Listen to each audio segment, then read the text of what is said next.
रहे हो, जितने फेसबुक और यूट्यूब पर सुन रहे हो, बहुत सावधानी से सुनना। 2 बार पशुपति व्रत कर लिए, आपने ये कर लिया, आपने प्रदोष कर लिया, आपने सोमवार कर लिया, आपने सारे अनुष्ठान कर लिए, बहुत सारे उपाय भी करे, तो 16 श्राद्ध चल रहे हैं, प्रयास करिएगा अपनी जिंदगी में।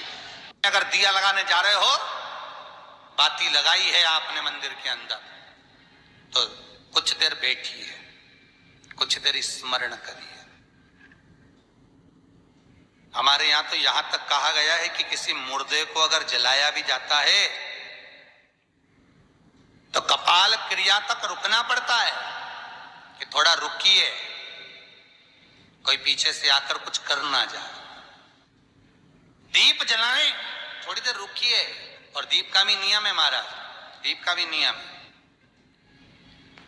दिए में जो फूल बत्ती लगती है, गोल बत्ती लगती है, गोल वाली, ये बत्ती हमेशा कोई विष्णु भगवान की पूजन कर रहे हो, शिव जी की पूजन कर रहे हो, कोई अन्य देवता का अगर आप स्मरण कर रहे हो तो गोल बत्ती लगाई जाती है। भगवान के मंदिर में पूजन कर रहे हो तो गोल बत्ती लगाएं।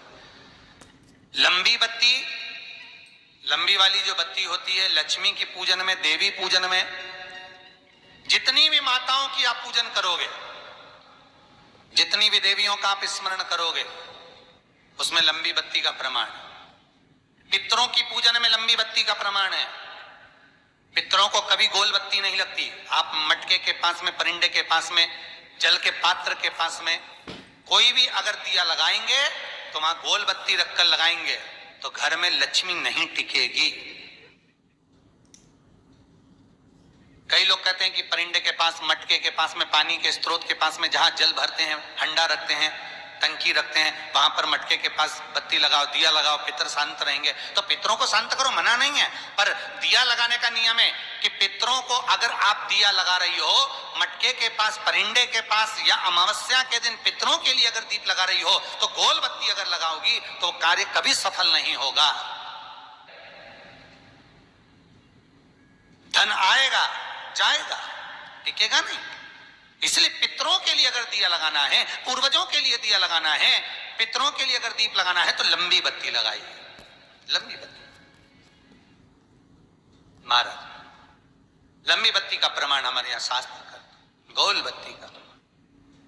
और सुंदर चरित्र कहा, यदि आपके जीवन में बहुत ज्यादा लक्ष्मी से तकलीफ है, कष्ट बहुत ज्यादा है, या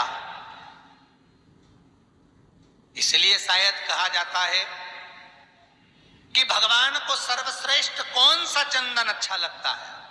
आपको पहले भी कथा में कहा, आगरा की कथा अगर किसने सुनी होगी तो उसमें वर्णन किया है। भगवान को सर्वश्रेष्ठ चंदन कौन सा, भगवान को सर्वश्रेष्ठ चंदन कौन सा प्रिय है, वो कौन सा चंदन है जो भगवान विष्णु को लगाएं, राम को लगाएं, कृष्ण को लगाएं, वो कौन सा चंदन है जो श्री हरि को लगाया जाए। तो जीते जी भगवान विष्णु एक बार गले लगाते हैं, उसको कहते हैं हरि चंदन। कौन सा चंदन है? हरि चंदन। हरि चंदन बाजार में नहीं मिलेगा, हरि चंदन आपको बनाना पड़ेगा। कैसे बनाना है? तुलसी जब सूख जाए उसकी जड़ को निकाल लिया जाए, वो जड़ को पानी में धो लिया जाए, धोने के बाद उसको सिलवट्टे पर, पत्थर पर घिसा जाए, और घिसकर उसमें थोड़ा सा कुंकू, रोली डालकर तैयार कर कर जो भगवान विष्णु के मस्तक पर, कृष्ण राम के मस्तक पर लगा देते हैं, और उसकी एक बिंदी अपने हृदय पे लगा लेते हैं। जीते जी भगवान एक बार उसको गले लगाते ही है। हरि चंदन प्रियता। जैसे शिव महापुराण में रुद्र चंदन का भाव है, शिव महापुराण में रुद्र चंदन का प्रमाण दिया जाता है। अगर आपने लिंग पुराण पढ़ी हो तो उसका 5वां स्कंद अवश्य पढ़िएगा महाराज, और शिव महापुराण अगर पढ़ रहे हो तो उसका कुमार खंड पढ़िएगा, जिसमें रुद्र चंदन का प्रमाण है। रुद्र चंदन कैसा, रुद्र चंदन का प्रमाण कैसा? तो महाराज कहा, चंदन घिसकर, पीला चंदन घिसकर उस चंदन को 3 मुखी रुद्राक्ष पर लपेट लिया जाता। 3 मुखी रुद्राक्ष पर उस चंदन को लपेटा जाता। लपेटोगे, उसके बाद उसको ऐसा गोल करोगे तो एकदम चिकना हो जाएगा, एकदम चिकना, ठीक है, एकदम चिकना हो जाएगा। और उस चंदन को आप शिवरात्रि के दिन, और कोई से भी महीने की शिवरात्रि, किसी भी महीने की हो, सब फलदायी होती है। अगर आप पंचांग में देखेंगे तो शिवरात्रि लिखी हुई आती है, हर महीने शिवरात्रि पड़ती है। किसी भी महीने की शिवरात्रि पर रुद्र चंदन, अर्थात जो चंदन का आपने 3 मुखी रुद्राक्ष में लेपन करा है, उसका गोला बनाया है, वो चंदन अच्छा मोटा मोटा कर लेना, अच्छा बढ़िया, ऐसा नहीं कि थोड़ा बहुत ही लगा, पूरा रुद्राक्ष दिखना नहीं चाहिए, पूरा लपेट कर उसको शंकर के शिवलिंग पर ले जाकर रख दीजिए। और फिर धीरे धीरे शंकर भगवान का जल अभिषेक करना प्रारंभ कर दीजिए। वो चंदन पूरा धीरे धीरे शंकर के शिवलिंग पर डलना चाहिए। शंकर के मूल मंत्र श्री शिवाय नमस्तुभ्यम का जाप करिए। यह कहलाता है रुद्र चंदन। इस चंदन के अभिषेक से महाराज जो काम नहीं होता, आप कर कर उस कार्य को प्राप्त कर सकते हो, सिद्ध कर सकते हो। रुद्र चंदन, हरि चंदन, रुद्र चंदन, ये वो चंदन है जो जीवन का सुख प्रदान करने वाले, हरि तत्व दे। मंगल है, राहु है, केतु है, दशा बेकार चल रही है, लक्ष्मी नहीं आ रही, कष्ट बहुत है, फैक्ट्रियां नहीं चल रही, कहीं मत जाओ, मेरे शिव की शरण में जाकर एक बार शिव महापुराण को पूरी सुनो। शास्त्र के हटकर कुछ नहीं बोलेंगे, जो शास्त्र सम्मत है, स्कंद पुराण में, विष्णु पुराण में, नर्मदा पुराण में, लिंग पुराण में, शिव महापुराण में, भविष्य पुराण में जितनी जितनी बातें लिखी होती है उसको छाट छाट कर लेकर आते हैं, आपको बता देते हैं कि आप ये कर लो, उससे फायदा मिल जाएगा। कोई ज्योतिषी नहीं, कोई कुछ नहीं, बस केवल भजन करो, शंकर का अनुमोदन करो और विश्वास रखो शंकर पर, तो किसी को 1 रुपया देने की जरूरत नहीं पड़ेगी। भजन करो, विश्वास शंकर पर रखना, जन्म मरण और परण वो देगा, सुख वो देगा, समृद्धि वो देगा। जिसके घर में बहु रिद्धि सिद्धि हो, जिसके घर में अमोद और प्रमोद पोते हो, जिसके घर में शुभ और लाभ दरवाजे पर बेटे बनकर विराजमान होते हो, जिसके घर में स्वयं अखंड सौभाग्य देने वाली पार्वती हो, जिसके घर में लक्ष्मी देने वाली लक्ष्मी बेलपत्र के पेड़ के नीचे झाड़ू लगाती हो, जो स्वयं सरस्वती को स्वर प्रदान करता है, वो शंकर है। जब सब कुछ उसके पास में है, कुबेर का खजाना वो चोर को दे देता है, जब सर्वस्वता उसके पास है, तो आप इधर उधर डोलते क्यों हो? क्यों डोलो? उस पर विश्वास रखो। वो शंभु, वो शंकर, वो त्रिकालदर्शी, वो कैलाशी, वो अविनाशी सुख देगा, आनंद देगा। पाने का तरीका केवल उसको रिझाओ। जो मंदिर आपसे दूर हो, जिस मंदिर में कोई नहीं जाता, जिस मंदिर में कोई दिया तक नहीं लगाता, उस मंदिर में तुम जाओ और उस मंदिर में एक दिन जाकर प्रकाश कर कर आना, एक बार दिया जला कर आना, मंदिर की सफाई करिए आना, शंकर जी पे जल चढ़ाकर उनको स्नान कराकर कोई पत्ती पेड़ पौधे के पास में तोड़ के चढ़ाए आना। 2-4 बार कर कर देखना कितना शांति, कितना धीरज, कितना आनंद, कितनी समृद्धि, कितनी लक्ष्मी मिलती है। तुम करोगे तुम्हारा पेट भराएगा, हम करेंगे हमारा पेट भराएगा। स्वयं करिए। ओ ब्रह्मलोक के देवता ब्रह्मा हैं, वैकुंठ के देवता भगवान विष्णु हैं, और मृत्यु लोक का अगर कोई देव है तो वो महादेव है, केवल शंकर। वो महादेव है, केवल शंकर,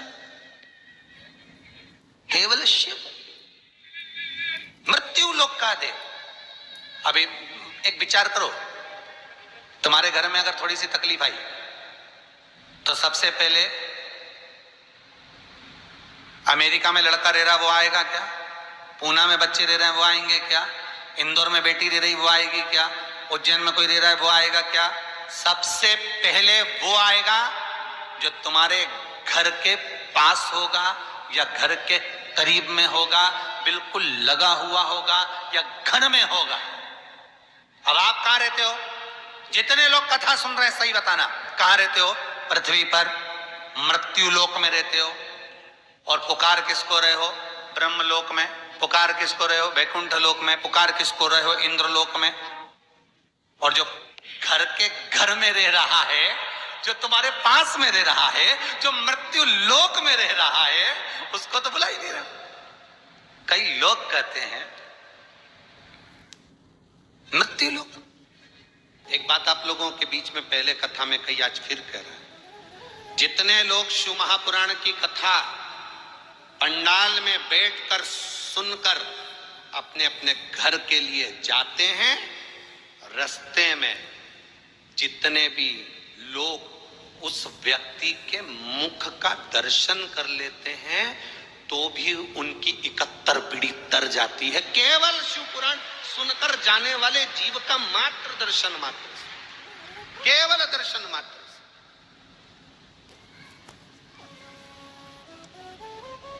शिव तत्व में इतना इतना रस तत्व जुड़ा हुआ है। लोग कहते हैं शंकर है क्या? हमसे लोग कहते हैं आप ये बेलपत्री कहते हो, बेलपत्री खाओ, बेलपत्री रखो, बेलपत्री। हम तो कहते हैं देखो, दर्जी होता है ना, तुम्हारे गांव में है दर्जी?